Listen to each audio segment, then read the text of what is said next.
Nathan Barrett, Cleveland.com. Starters, the format for Saturday, anything you can share about what that's going to look like? Yeah, so looks like we're going to do Scarlet versus Gray, but that'll mostly be offense versus the defense, so that we can rotate the way we need to rotate. And we're in pretty decent shape, but we want to make sure that we have enough depth. So the plan is to ones versus ones, twos versus twos. The first couple drives with the ones will be thud. But everything else will be live. So when the twos are out there, and after the first couple drives with the ones, that'll go right to live, and then we'll play 4 quarters. Might be running a little bit in the fourth quarter or the second half, but the goal is to get these guys out there and be live. Get them in front of a good crowd. It's supposed to be a great day. I think we're north of 50,000 seats sold so far, which for midweek is a pretty good number as it's trending, but hoping to get even more on Saturday. Should be a great turnout and a great opportunity for our guys to play in front of a good crowd. As it relates to quarterbacks, you said recently you were reflecting on 2018 and talking about how you needed transparency at the end of the spring. The circumstances are a little bit different this year, but what's that conversation like at the end of this spring? Well, it's changed a little bit in that. So Devin actually had a procedure done today on his throwing hand on his finger, so he's not going to be able to play on Saturday. He will be throwing again real soon, but he won't be able to actually play in the game on Saturday. So the other 4 quarterbacks will play. Really important for Kyle and Tristan to get out there and compete, but.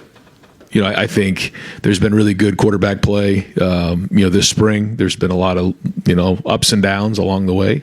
And so, we'll kind of see how Saturday goes and then take a look at the spring and go from there. Right behind him, Dylan Davis, Delaware. Is that, just in general, do you think that do you anticipate you'd be further along in that decision? Do you think one guy would have started to elevate himself, and are you content with where that's at right now going into it? I know you wanted to have somebody. Yeah. Yeah, I mean, it would be nice to have it be black and white. I can't sit here and tell you it is right now. I think they've both done really good things. I think there's things they both have to improve on. I think if they were sitting right here, they'd both tell you the same thing. I don't think that there's no games or no agenda here. It's 2 guys competing, and in one day, one guy has the upper hand. The next day, the other guy might have the upper hand, and those reps have been split up evenly. You guys have seen in practice. We've been really making sure we do that. So. They know that there's things they need to work on. There's things that they've done well. I guess this is practice. 13, right? And that's still not a ton of practices. You get double that in the preseason. So we'll keep building, keep growing, and you just never sure how these things shake out. Anyways, I guess we know in the past there's times we needed 2 quarterbacks, 3 quarterbacks, whatever it is, and. So I think after the season 2 or after the spring, we'll go through, take a look at the numbers, who grade out a champion, the completion percentage, those types of things too, that'll help us. But, for Kyle and Tristan, great opportunity on Saturday to put it on the field. Because ultimately you can say that it's the same. It's not, it's just not the same being here and practicing in front of just a small group as opposed to being in the stadium. Third row right, Tony Girdman, Buckeye Huddle. Ryan, you just said the Dwayne and Joe thing. Now an injury happens to the hand, which happened to Joe in 2017. Is that did that go through your mind as well? Where? I hear what you're saying. I think that situation, that happened during the fall, and so that really set Joe back that entire fall, and then allowed Dwayne to play in the rivalry game and play in that game and help us win that game, and then it kind of. And then it turned into a battle in the spring. This one's different. Devin's been practicing, the majority of the spring. We'll miss a couple practices here and be right back at it. So it's more of a setback than anything else. Real quick, the transfer portal opens on Saturday. Yeah. How are you guys going to be monitoring that moving forward? And do you have one person that does that, and how does that go? We do. Yep. We have a guy on staff here, Billy Homer, who handles all that. He identifies the guys who are in the portal, evaluates them, and then we have a board and a list and things like that to to see if there's anybody out there that fits a need. Deep right, Spencer Holbrook, Letterman Row.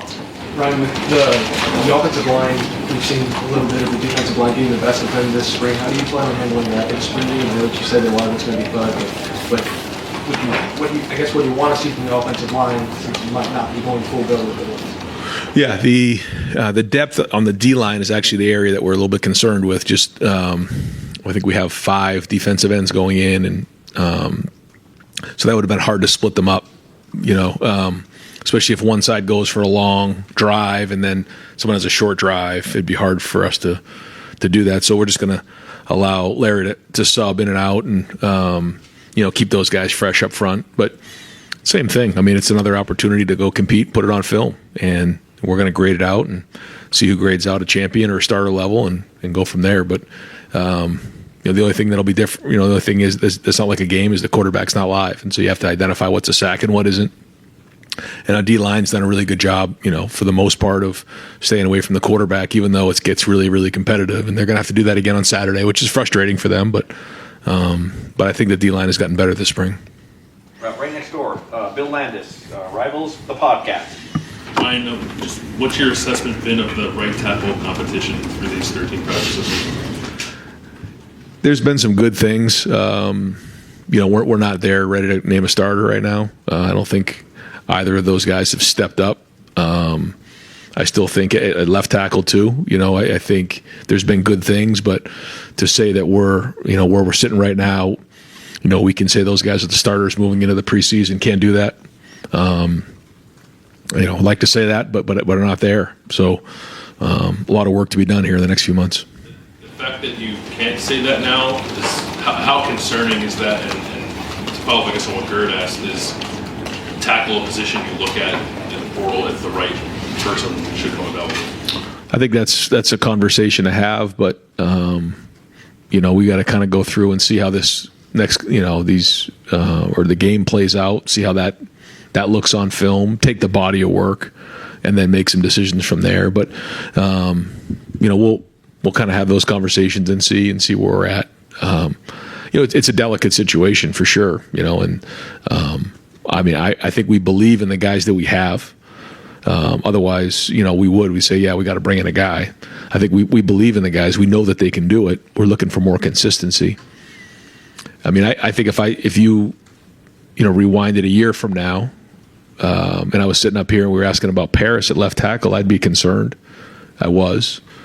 He came a long way, and so I know these guys can as well. I think Justin does a great job teaching technique. But they're going to have to do that here in the next couple months. Front row, Joey Coffin, Columbus Dispatch. Ryan, when Justin was here in 2019 and won that competition and CJ won in 2021, when you look back on their spring games, what role did that play in the way you evaluated them and ultimately led them to winning the job? Well, I remember the game that Justin was in. He actually struggled a little bit early on.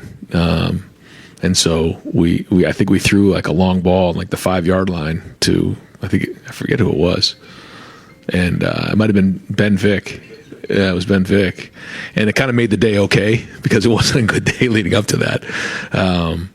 And so, that was concerning coming out of that game. I was concerned at night that night, thinking to myself, all right, do we really have a quarterback here who's ready to play? We knew the talent was there. And so those are the things this time of year you just, you worry about. But it's just another piece of the puzzle. But I think it does tell you when you're in the stadium how things are going. But to think that Justin would have played the way he did that year coming off of that spring game, that wasn't a great indication of how he played, because he certainly played great. Now, for him, he had just been in the offense for a couple of months, so that probably played into it. These guys have been in the offense a little longer. Tristan not as much, but certainly Kyle and Devin. So I just think understanding the offense, they're further along than those guys were, and CJ was at that point too. Dave Biddle, 24/7 Sports. Another question about the offensive line, Ryan. Knowing you were losing 3 starters up front entering spring, is this about where you thought they would be leaving spring or almost leaving spring? Are you guys a little ahead, a little behind overall as an O-line? I think we're not crazy behind. Do I wish we were a little bit further ahead? Yes. I think we have some work to do, that's for sure. But they have got better. There's been really good plays. There's been really good snaps. There's been great flashes. There's been good practices. But there's also been stuff that we have to get better at. So I think it's probably the natural progression of where we are. We always want to be moving along faster, though. We've asked you just real quick about left tackle. We've asked you a lot about right tackle. Yeah. How's Josh doing at left tackle? Has he pretty much locked that down? He's getting there. He's getting there. I can't sit here and tell you he's got it locked down just yet. Making the transition to left is different. I think Josh certainly has the ability to do it. You can see it on film. For him, it's just the consistency of doing it over and over again. It's very different when you're the starter and you got to do it over an extended period of time than just do it once or twice. He has the ability. He's shown he can do it this spring. If he can just increase the consistency, then he will lock it down. Third row left, Dan Pope, 11 Warriors. Ryan, we haven't seen Mayan Williams out there a lot the last couple times he's been in practice. Just what's his status right now? Yeah, he'll be available probably for the first couple drives, like the thud drives on Saturday, and so there's nothing there. That's a long-term injury. How are you got to handle things with the running backs? Of obviously Trey being out, and Mayan being limited. Yeah, so we'll start off in the warm-ups with a 10-minute individual period. So the guys who won't be participating in the game, like Trey won't be in the game. Julian, Mech, Tommy, those guys will all do individual drills for about 10 minutes just to get them moving around, get them going, dress them out. And so for those guys, we'll probably have like a list of all right guys who are just flat out. Guys who are doing individual drills, and then for the most part, guys who are available to play in the game. Yeah. Right behind him, Andy Evans, Buckeye Sports Bulletin. Yes, just your evaluation of where the secondary is at compared to last year as a guy who's helping coach the people throwing against them. I think we've made great strides in the secondary. Been very impressed with our corners. I think Denzel is playing his best football right now. Been just impressed with his offseason, impressed with his approach every day. Got his hands on a lot of balls, had a huge interception in a 2-minute drill the other day. Jordan Hancock has now with a full off season, and now that he's healthy, you're starting to see his potential pop. He came off of that really bad hamstring injury and never was quite himself last year.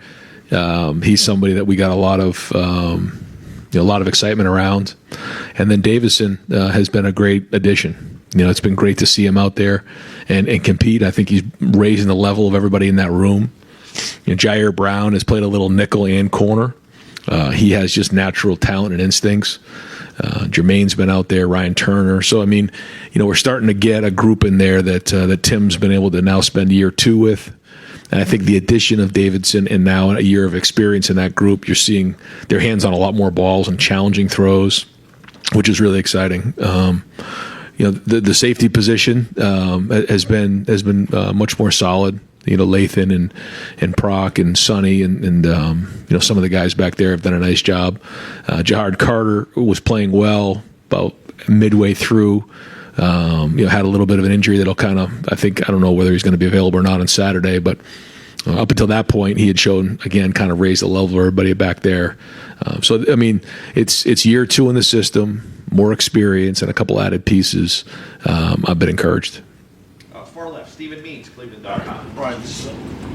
Do you believe in recruiting momentum? Is that like a real thing for you guys, or is that something we maybe make too big of a deal of? Well, I think when you start to see guys jump on board and recruit each other, I think that's a sign of how things are going in recruiting. I think it's a sign of how people view, the program and the culture and what's going on here.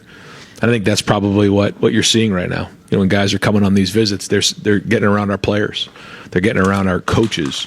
They see who we are. They see the foundation of the program here. They see not only a program that competes nationally for championships every single year, but also has a culture that you want to send your son to be a part of. And that combined with the city of Columbus, Buckeye Nation, there's a lot of excitement right now. And like you said, there is momentum. And I think when you mention that, it's probably some of the recruits jumping on board and then recruiting the other recruits to come on, because that's the great thing about committing early is that you get to actually have an impact on your recruiting class and your teammates.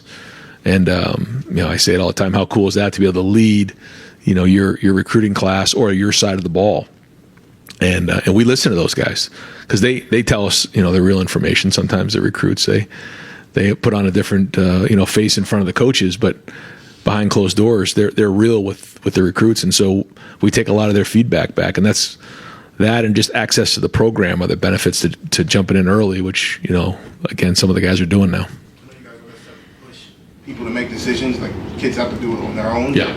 Is it nice when you can have, a kind of a run like it feels like you guys are having on right now with multiple people like this? Yeah, it's big. It's huge. It's great for the program. It's great for the recruiting class. But we always say, you have to be 100% in because, we don't want you going on visits and doing all these other things that, after you've committed. So, like you said, we try not to, put a lot of pressure on them. But at the same time, we want them bad. We're competitive. And we're getting some of the best players in the country right now to jump on board.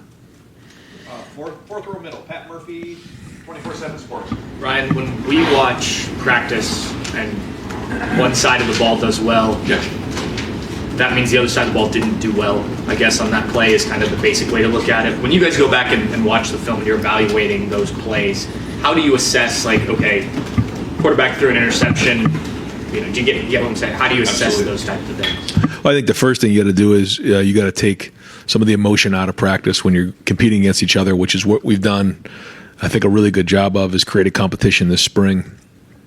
There can be, a play that, gets a lot of attention and kind of creates a lot of juice and energy on one side of the ball.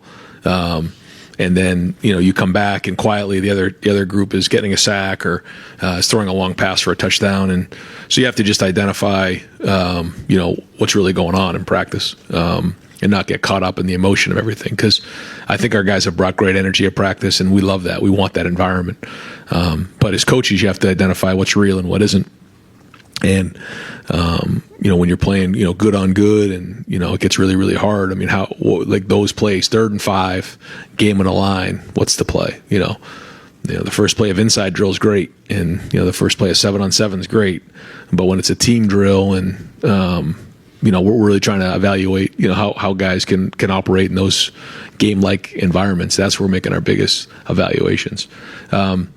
But to your point, that's our biggest selling point in recruiting, is that you're going against really good players on both sides of the ball. So if it becomes lopsided one way or another, then there's probably an issue.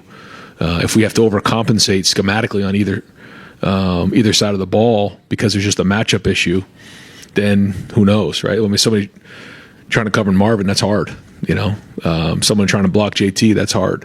So you have to try to identify that. I mean, those are great players, but you also need to win your share too if we're going to go win championships and reach our goals. So it's great evaluation. That's one of the great things about being in practice at Ohio State, is you're going against great players, and I think that builds confidence. Like, if you can do that, if you can block JT or Jack, or Kenyatta coming off the edge, you feel pretty good about most of the guys who are going to play, that you can do the same thing. I think that's what gave us great confidence in the Georgia game, is, we play against good players every day, and so we went up against them. I think, our guys felt like, okay, and we go against these guys every day in practice. And so, but that's part of it. But to your point, I mean, if you're losing 8 out of 10, that's not good. We got an issue here. And so you look at the trends, you go through the entire spring, and then you make some evaluations. Right next door, Rob Oliver, Columbus Dispatch. Culture question. Over the last decade, going into spring, coming out of spring into the season, there's always been sort of a message, whether it's chase, grind, fight. Yeah. Last competitive stamina. Yep. Right. What is it? Do you have something this year? I see, tough love, and what does that do? Well, I think you don't want to go away from your core values and your culture. So ours is fight to become the best version of yourself. That's not going to change. And our motto is tough love. But to your point, there are messaging and things that are unique to each team. Our focus this entire off season and this spring has just been competition and competing. Winning and finding a way to win. It's one thing to work hard, and that's great, lifting and running and training and all that.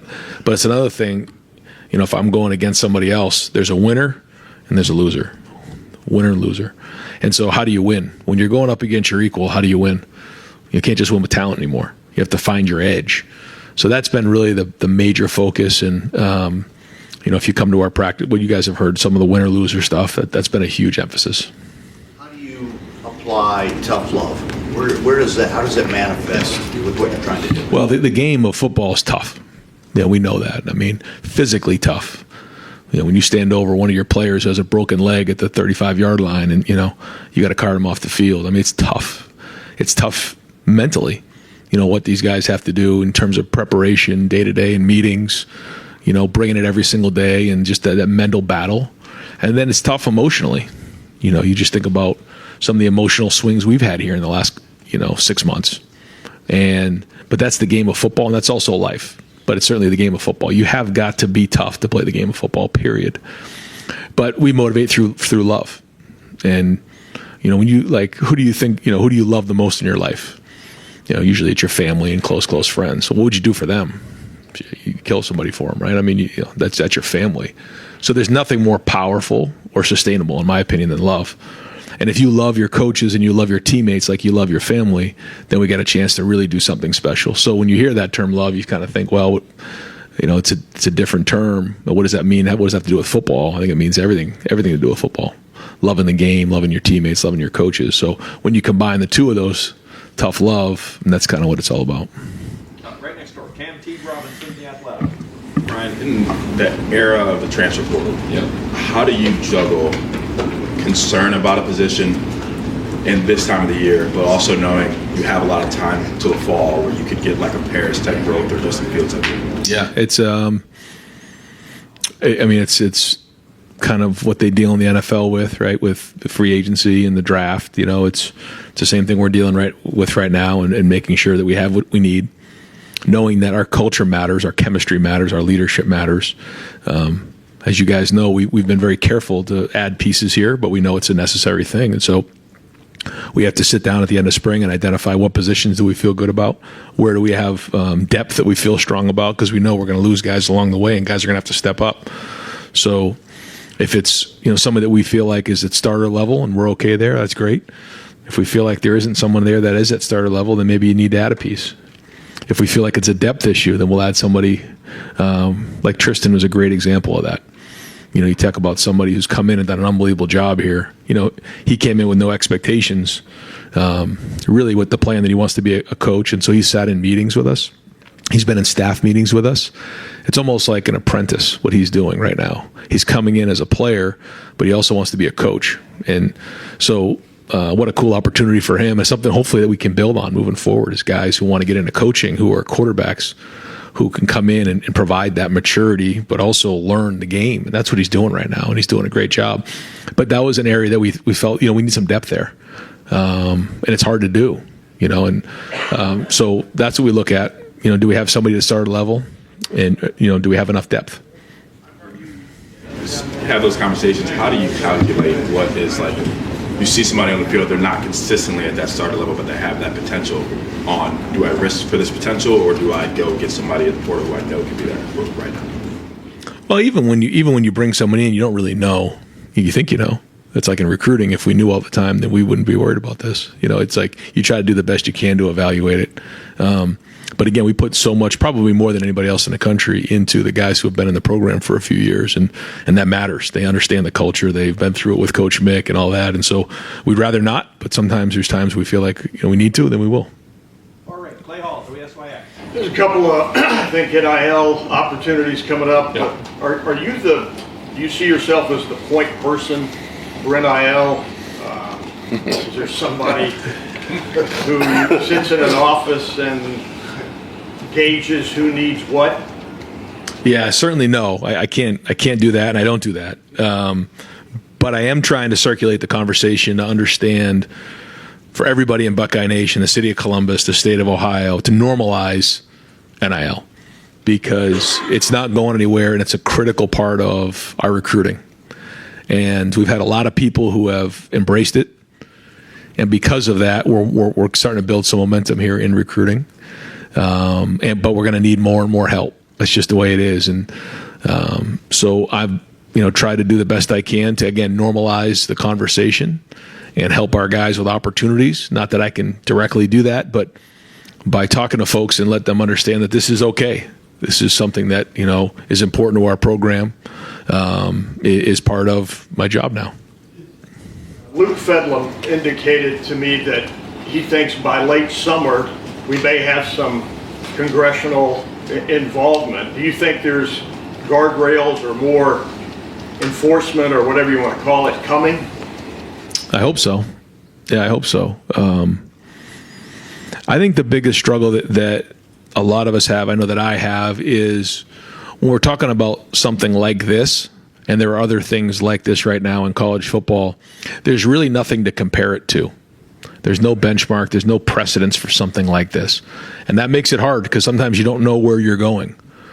But I do know that some sort of guardrails, like you're saying, around this would certainly help.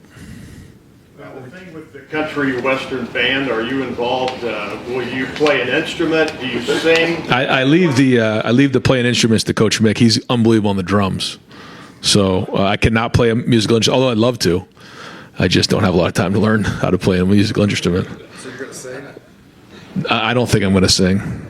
I might get up on stage or something like that and have some fun, but I don't think I'll be singing. All right, Adam King, BNS, NTV. You said that you wanted to be more of a CEO and the offense defense. Now that you've kind of got a spring underneath you, do you feel like you've seen a difference in your coaching style this spring? You'd have to ask the coaches. I'm not sure. I'm trying to stay in the middle of the field. It's not easy to do. I'm trying. How do you think Coach Hartline's come along with his offensive role? Well, I think first off on the offensive side of the ball, the only way to really allow them an opportunity to progress is to kind of take a step away. I think it's hard when you're in that situation. I've been in that situation before, and the first thing you ask is, what does the coach expect me to do here, as opposed to what's best? And so I think they've been navigating that well. Certainly, he and Justin, work well together. They're both very bright. Keenan, Corey, Tony. I mean, it's a good group in there, and they know the system, which is great. But a big part of that is how does the system, adapt to this group, because this is a different group than we had last year, and every year it changes. So really bright group, and I think it's been great to see the new dynamic in place. Right in front of him, Justin Holbrook, WCMH. Going back to depth, if you think about a player who has a really good spring or a good spring game, especially in the ones because of injuries, how do you balance that with the immediate of what might be offered somewhere else this season and building them and being part of that depth and being part of this to stay around? Yeah, it's. I don't think there's a hard and fast answer to that. I think you have to take all the things into consideration and you try to do the best you can. But I think you're identifying all the things that come into play when you're having these conversations. And if it was just clear cut, it would make it a lot easier. But there's a lot of things to consider. How much weight do you put on how a guy plays in front of 50,000 people on Yeah. this one day as opposed to the totality of spring? It's a piece of the puzzle, yeah, for sure. I mean, we've had guys who have gone out and played really, really good in that game and not really had great careers, and then other guys who have really played poorly in that game and had great careers. But I'd say the majority of it's a pretty good indication of how they're going to handle themselves in a pressure environment. Front row right, Austin Ward, Rivals, the podcast. Right, I know it's 13 practices and tight end is a developmental position, but has anything that Jelani did in the last 6 weeks changed your expectation for what he could give this year? I think he's got a lot of potential. I think we can see that. The tight end position is such a developmental position. And I think he's embracing that, which is the best thing he can do, because that position just doesn't happen overnight. And the more he embraced that, the better, because he's got a good group there. Cade's certainly the leader of that group, but G and Joe both have had really good springs. And I think they're really going to help us. You're going to see us in 12, and who knows, maybe even 13 at times next year. But he's got a lot of people there he can look up to learn how to do it, and he's got a lot of potential. I mean, to think about a guy that we've had at that age come in with this much talent, I don't know if we've had one since I've been here. If you had to play a real game on Saturday, what do you think you would show in 12? What's your confidence level in that? If you right now with what you've got, you said Joe and G, but yeah. maybe would rotate between the two? What was your confidence level in that? How would it look? I don't know if I'd say 50-50 right now. One of the things we like to do is take everybody on offense and rank them, and then figure out, based on everybody on the offensive side of the ball, and then maybe a few others like in recruiting, and then take all the total rankings, and then we come up with numbers to figure out who are the most valuable guys, who do we think the best players are. And if it's clear cut that there's 4 or 5 receivers, in the top 11, then clearly you need to be in 11 more. If we start to see those tight ends move up on the list, then it's probably closer to 50-50. Not that that's hard and fast, but that's something that we like to do, just to kind of get everybody's opinion on it. And we want to put the best players on the field and try to adapt from there. But 12 does give us some things that 11 doesn't. Right next door, Tim May, on 3, let him in a row. Yeah. Thank you, Jerry. Back to Tristan Gebbia. If this was August and you just told us what happened to Devin Brown, yeah, is it thank goodness that Tristan Gebbia is here? You understand what I'm saying? Absolutely. And then how has he impressed you on the field? What has stood out about him just playing? Maturity, just his approach in the meeting rooms. And like you said, this is real right here. Things like this happen. And the cool thing is we get Lincoln coming in the summer too. So, he's going to have to pick things up fast. But, I don't remember the last time we had 4 guys where we feel like, okay, we got some good depth in that room. I've been impressed with his approach. You can tell that he's played in games. The decisions are quick. The ball comes out quick. And he's got a mature approach to him. Two other quickies. When you're talking about the offensive line and where it's state right now, is it mistakes that are happening, or are y'all dealing with some situations where maybe a guy isn't good enough? You understand what I'm saying? Yeah. I mean, how do you draw the line there? And making a lot of mistakes is not good enough too, right? Yeah, and you have to identify what it is. Is it just lack of reps? Is it the coaching? Is it the scheme? Or like you said, is the player just not good enough? And those are the decisions that we have to make as a staff, and that's where the evaluations come as you watch the spring cut-ups. Is because when you're in the day-to-day practice, you're kind of in the forest and you can't really see the trees. You just see 1 or 2 reps, and that's not really an accurate evaluation of what you're seeing. So we'll kind of go back through, watch them here, and try to do the best we can. I don't think that it's a situation where we just don't have good enough players. I don't think that's the case. I just think that we need to continue to play. They need to get more and more experience, and they need to learn what it is to be a starter. It's one thing to be in the 2s and go against the 2s on defense every day in practice and not really have to play as much in a game. It's another thing on 3rd and 5 with the game on the line. You got to go block the best defensive end in the country, or else we lose the game. It's a whole different feel, and there's a maturation there. With that in mind, my other quickie is: do you tell Jim Knowles, hey, throw the rain bucket at him? I mean, on Saturday. I mean, you understand what I mean? I mean, how do you? Because you want a true evaluation leaving the spring, I would think, about how guys handle pressure. Yeah, it's a little, stunts, et cetera. Yeah, but also you want to find out, like, can he physically do it? Because once you start getting too schematic, it's like, well, he thought it was going to be this and it was that, or he got confused here. But that's a big part of playing the position too. You have to be able to think on your feet. You got to be able to identify information, take the game plan to the field. So a little bit, but also like physically, can the player do it? Whether it's at the O-line or any other position. Yep. Got time for just a couple more. Front row, Bill Rabanez, Columbus Dispatch. Brian, especially with Devin being out, all eyes are going to be on Kyle. Can you kind of give your assessment of where he is and just how big this is for him on Saturday? Yeah, it's another step in in his progression. I think he's done some good things this spring. Again, brings 3 years of experience under his belt here, so he knows the offense. He does a great job in the meeting, able to take concepts to the field. He's made some really nice throws. He's accurate, and he's shown the ability to lead the team down the field to score. So again, another great opportunity for him to, and with some of it has been with new receivers, talented receivers, but new receivers. And so a great opportunity for him to go out there and put that on the field and feel like, okay, I got a game in the shoe under my belt, even though it's a spring game. He's obviously started the Akron game a couple years ago. He says he's night and day better than he was then. I mean, how comfortable would you be if he is the guy right now and you had to go play a game with him? Well, it's hard to say right now, because there's still so much more to go here. I don't think anybody's really ready to play right now. So we'll kind of keep building and keep growing and, see where we're at in August. Because in the off season, these guys get an opportunity to get bigger, stronger, watch the spring cut-ups, throw on their own, things like that. And then we have all the practices in August. So we don't have to worry about playing a game right now, so we'll just keep working.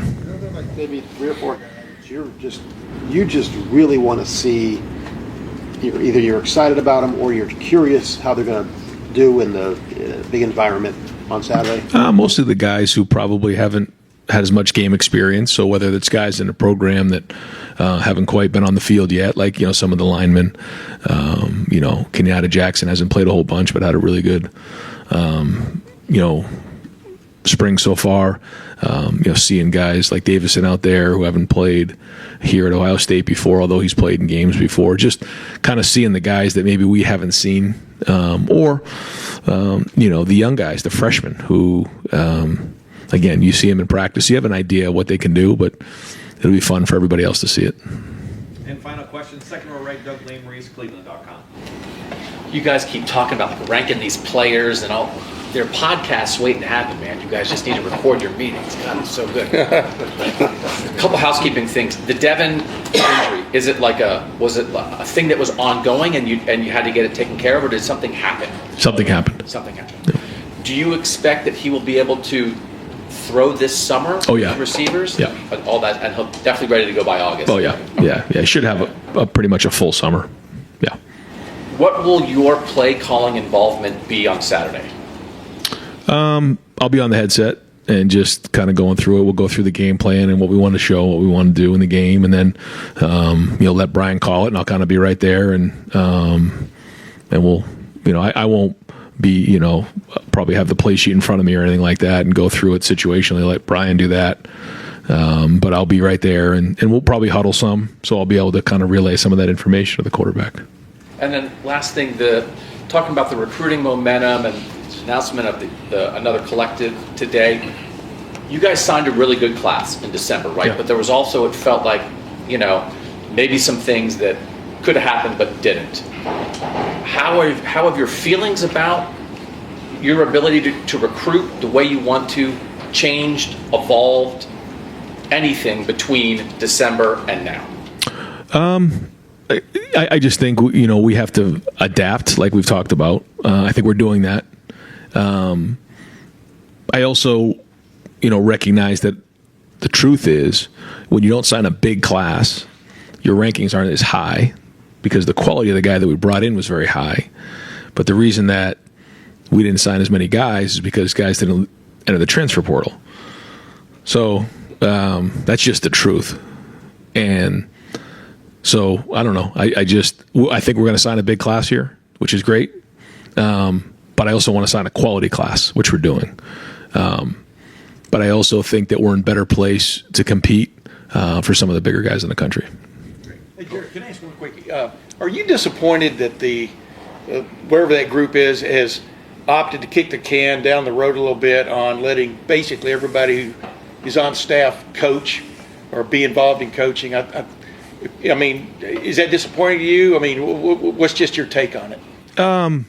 There's a lot to work through there. I think there's a majority of coaches that would like to see, more flexibility for the coaches to do work on the field in practice, not so much in the game, but in practice. But there's a lot that comes with that. IAWP issues and recruiting that we got to make sure that we clear up.